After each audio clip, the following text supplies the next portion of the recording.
Parlons culture à présent. Avec le coup d'envoi du Printemps des Arts, nous allons régulièrement revenir sur les spectacles proposés tout au long de ces 6 prochaines semaines. Ce week-end, les premiers concerts étaient consacrés au portrait Beethoven. José Sacré nous en dit plus. Vendredi 15 mars, premier concert du Printemps des Arts 2013 et premier moment fort de ce festival, le début d'une intégrale des sonates et trios de Beethoven par François-Frédéric Guy, Teddy Papavrami et Xavier Phillips. À quelques minutes du concert d'ouverture, on sait déjà que la salle sera comble. Impression de Marc Monet. C'est toujours une impression heureuse de sentir quelque chose se réaliser. Et savoir aussi que nous avons eu aujourd'hui et hier d'ailleurs 2 journées autour de tout le festival sur Radio Classique. C'est une chose très importante. Tous les artistes ont été invités à parler, mais aussi le directeur de l'opéra, aussi le directeur des ballets, le directeur des affaires culturelles. Donc tout le monde a pu donner une image de Monaco qui est pour moi très importante. Et c'est le cadre de ce festival, c'est-à-dire de dynamiser un public et dynamiser la principauté en premier lieu.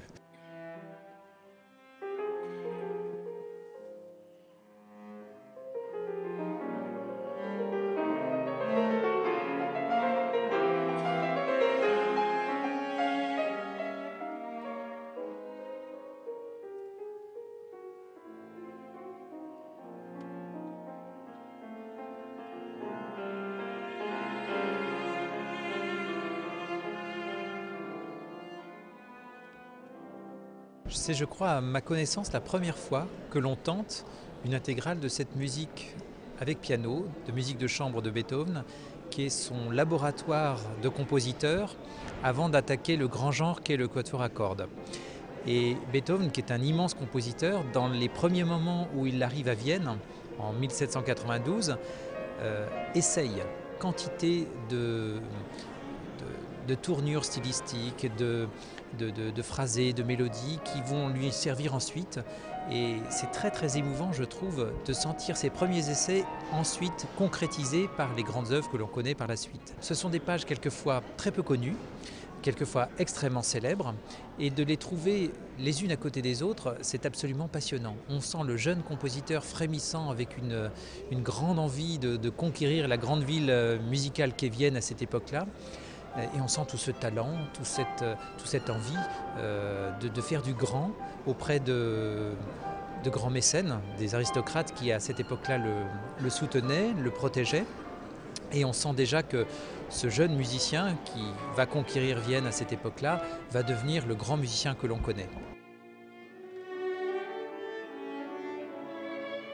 Beethoven, ça peut paraître évident pour tous ceux qui aiment la musique, mais la musique de chambre, les sonates et les trios, sonates pour piano et trio, c'est peut-être pas évident pour le grand public, et pourtant. Vous savez, l'évidence en musique, où est-elle? Est-ce que c'est parce qu'il y a beaucoup de musiciens et ça fait beaucoup de bruit? Il faut se poser la question. Je crois que la musique passe avant tout, que ce soit 1, 2 ou 3 musiciens ou 5. Je crois que ça n'a pas grande importance. Là, on fait entendre des œuvres rares, des œuvres magnifiques, qu'on entend très rarement d'ailleurs. Et c'est pour ça que je voulais donner ce panorama de tous ces trios exceptionnels. Et je crois, normalement, ça va être une grande jouissance pendant ces 9 concerts.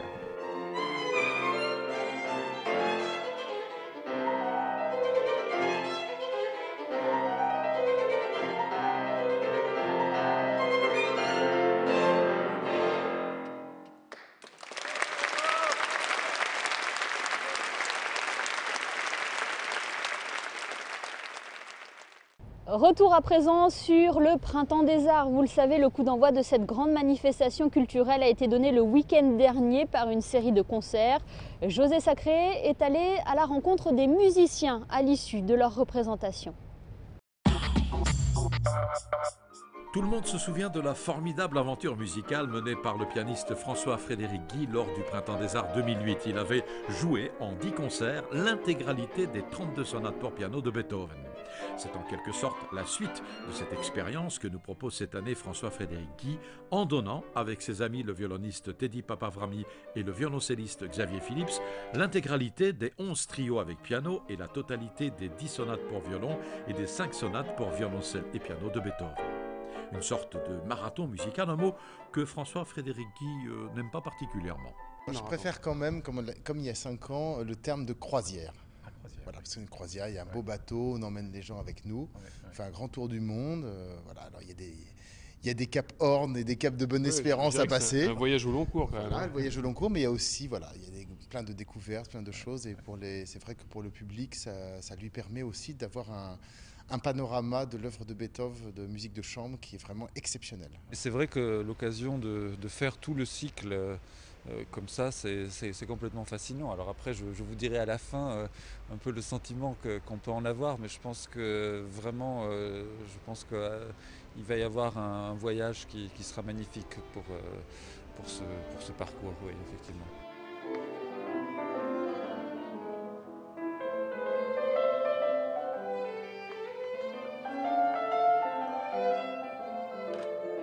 Dans un couple, par exemple, on se choisit et ça ne marche pas toujours. Là, vous jouez en duo, mais en trio aussi. Alors, comment ça s'est passé? Vous vous êtes choisis les uns les autres? Comment? Là, on se choisit parce qu'on pense que ça va marcher. Parce qu'on sait presque inconsciemment que ça va marcher tous les trois ensemble. C'est-à-dire qu'il n'y a pas vraiment un très grand risque, parce que sinon, on ne prendrait pas le risque de se choisir. Voilà, si on se choisit, c'est que vraiment on pense qu'on peut partager des très belles choses ensemble et surtout faire partager au public, car c'est notre raison d'être. Il y a quand même toujours une notion d'incertitude. On ne sait finalement jamais, même si on a comment dirais-je, l'instinct que les choses vont fonctionner relationnellement, humainement, musicalement. On ne sait jamais comment sur la durée ça peut se passer. Je crois que toute l'idée est là, dans le désir justement, dans le désir de faire les choses ensemble, et puis dans l'intérêt que chacun peut apporter à l'autre. Dans toute l'évolution de la musique de chambre de Beethoven, le piano est roi, et de plus en plus, au fur et à mesure qu'il devient lui-même, il émancipe les instruments. C'est-à-dire que c'est bien dans les sonates pour violoncelle ou les sonates pour violon et les trios, les instrumentistes à cordes peu à peu prennent une autonomie et une place vraiment à part entière pour devenir vraiment en fait les vrais solistes à la fin plutôt dans la dernière période de créatrice de Beethoven.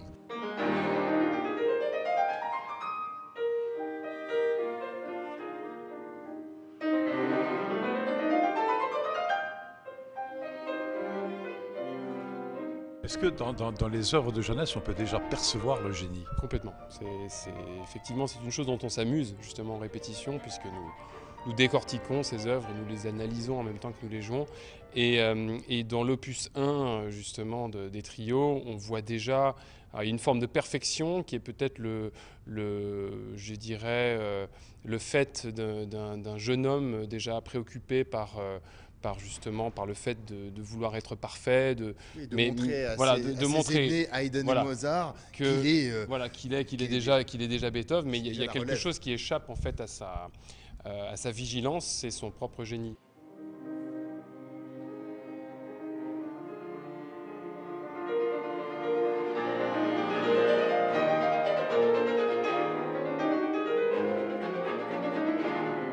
La suite et la fin de cette intégrale des sonates et trios de Beethoven, interprétée par les mêmes artistes, sera donnée les 13 et 14 avril en clôture du Printemps des Arts 2013.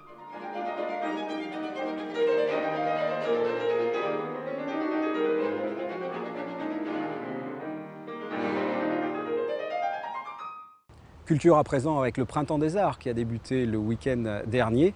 Je vous propose d'écouter Marc Monet. Il nous présente les grandes lignes de ce deuxième week-end à venir. Nous avons 4 quatuors internationaux, russes, anglais, américains et français. Nous avons 4 jeunes quatuors en plus, des quatuors vraiment, dont un expérimenté qui est l'Arditi, et qui vont nous faire l'intégrale des quatuors de Bartók. Et ça, je peux vous dire, c'est une musique sublime.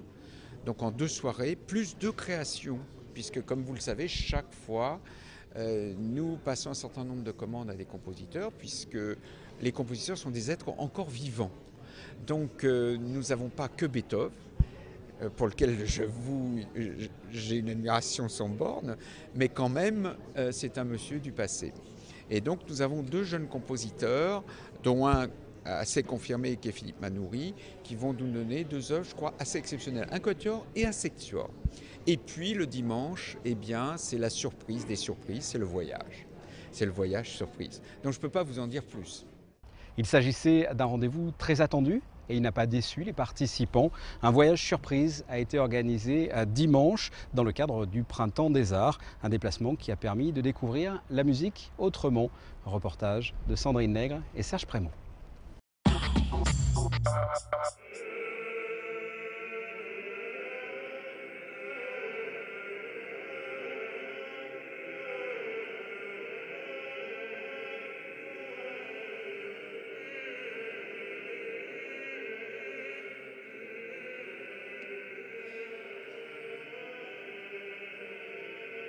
Ce n'était pas un temps printanier qui attendait les mélomanes qui avaient décidé de participer au voyage surprise organisé dans le cadre du Printemps des Arts, mais la pluie n'a pas pour autant perturbé le programme de la journée, et pour cause, le premier concert avait lieu en intérieur, ici au cœur de l'église Sainte-Jeanne d'Arc de Nice.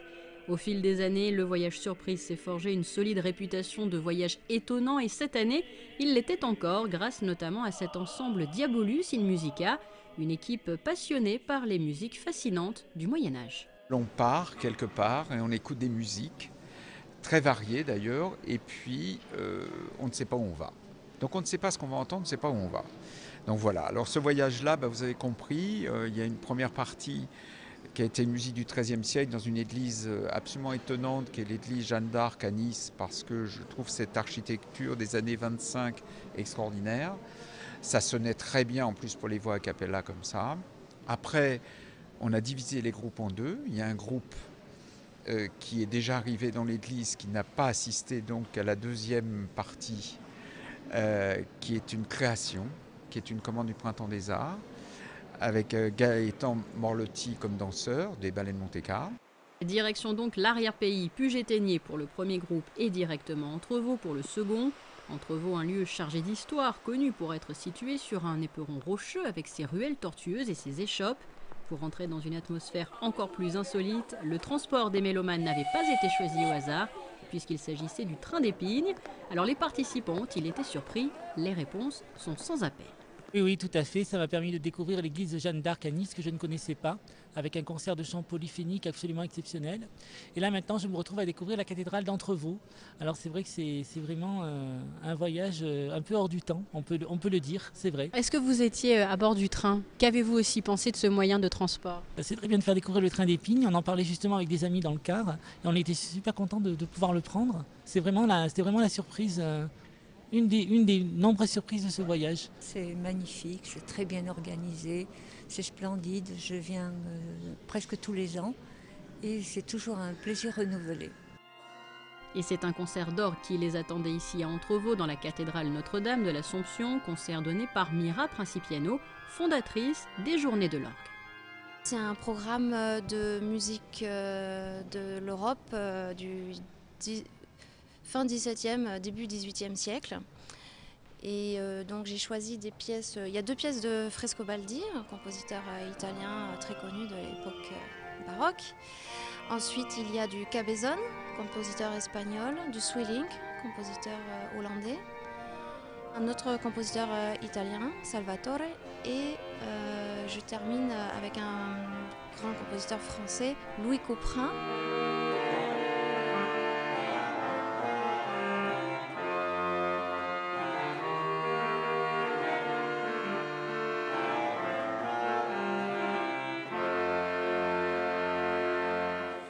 Pour certains, ce concert marquait la fin de cette journée imprévue. D'autres, quant à eux, ont pris la direction de Puget-Théniers pour découvrir une création sur mesure, avec notamment un danseur des ballets de Monte-Carlo.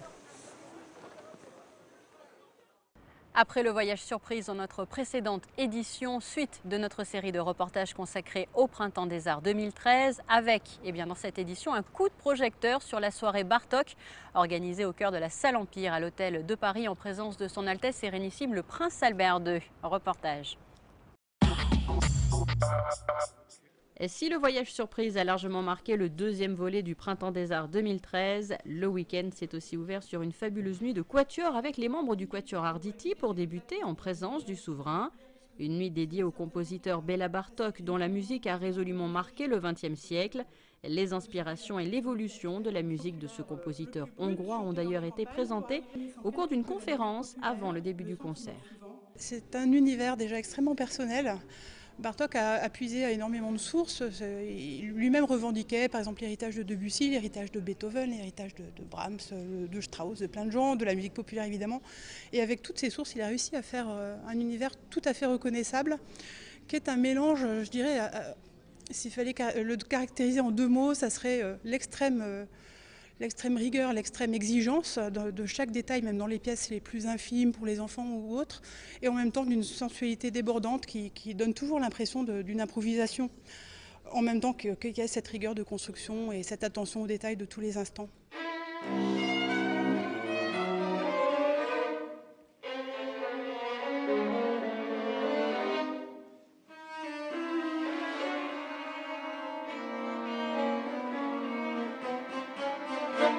Et après Bartók, le quatuor Arditi s'est lancé dans l'interprétation d'une œuvre créée sur commande du Printemps des Arts par Philippe Manoury, Mélancolia, composée en 2012 d'une durée d'une 30aine de minutes. C'est une œuvre que Marc Maudet m'avait demandé d'écrire, enfin il m'avait demandé d'écrire une œuvre pour ce festival et j'avais envie de retravailler avec le quatuor Arditi avec lequel j'ai souvent travaillé, de réécrire une nouvelle pièce pour eux. C'est une époque où je me suis intéressé à la peinture aussi, je ne suis pas peintre du tout, mais j'avais lu pas mal de choses sur Dürer et en particulier sur sa fameuse gravure qui s'appelle Mélancolia, parce que le titre de mon quatuor c'est Mélancolia d'après Dürer. Et j'ai fait une étude sur cette gravure. Et j'en ai fait un quatuor finalement. Alors comment est-ce qu'on passe de la peinture à la musique? C'est pas automatique, mais disons qu'il y a beaucoup de symboles dans cette peinture, il y a un carré magique, il y a plein de choses qui peuvent donner des pistes pour composer.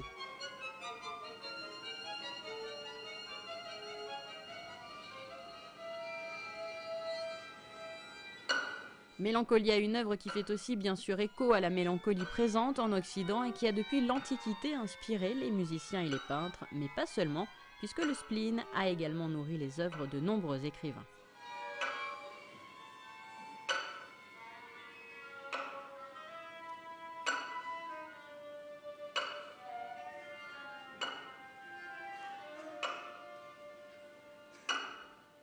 Culture toujours, nous poursuivons notre série de reportages consacrés au Printemps des Arts. Aujourd'hui, Sandrine Nègre et Serge Prémont vous proposent une rencontre avec le jeune quatuor, le quatuor Parker, qui s'est produit à l'Hôtel de Paris le week-end dernier en présence du souverain.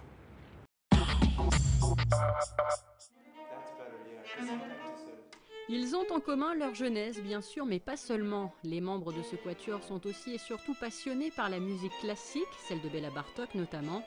Fondé il y a un peu plus de 10 ans de l'autre côté de l'Atlantique, le quatuor américain Parker se produit depuis dans le monde entier et a fait escale en principauté pour participer au Printemps des Arts. Il s'agit d'une concrétisation, c'est toujours très spécial de venir ici. Monaco est un merveilleux endroit. La salle Empire est un espace unique pour jouer de la musique. C'est très spécial. Nous éprouvons le même plaisir lorsqu'il s'agit de revenir ici. Nous avons déjà été invités. C'est toujours plaisant de retrouver la Méditerranée et des gens aussi sympathiques. Si Bartók figure sur la liste des compositeurs dont ils interprètent les morceaux depuis toujours, ces jeunes ne mettent pas pour autant les répétitions de côté, bien au contraire. Ils exploitent au maximum ces heures très enrichissantes.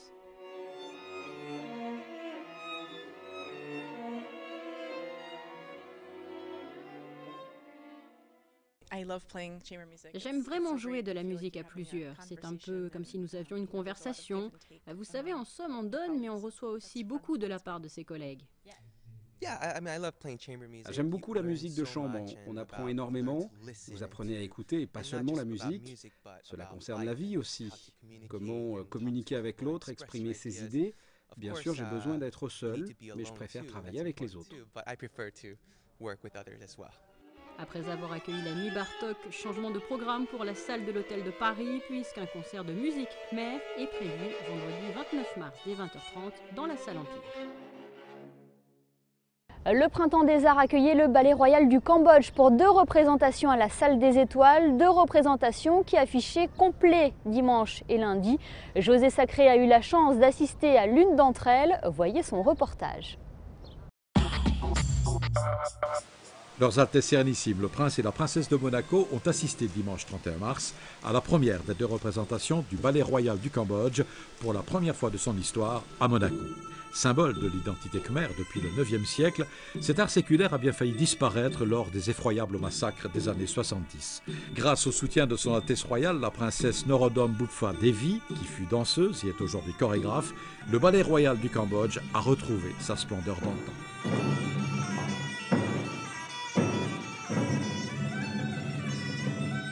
Aujourd'hui, dans la vie quotidienne, que représentent ces arts sacrés essentiellement au Cambodge? Ce qui est important maintenant, c'est que cet art qui était aristocratique, un art de cour, sacré, très sophistiqué, très éloigné du peuple, est devenu l'emblème de l'identité nationale du Cambodge. Tout le monde se reconnaît dans les danses, et notamment la danse des Apsaras. C'est un art qui demande beaucoup de travail. On commence à l'âge de 8 ans et il faut 10 ans pour se perfectionner. Donc ce sont vraiment des professionnels de la danse. Est-ce que tout ça est noté? La musique, elle s'est transmise d'une façon orale essentiellement, et la danse? Rien n'est noté. Et c'est très bien parce que c'est un art révélé et il faut que la transmission se passe de maître à élève. C'est un art sacré. On ne peut pas le diffuser à tout le monde, à n'importe qui. Il faut que la danseuse reçoive l'autorisation de la professeure de danse pour pouvoir avoir les connaissances.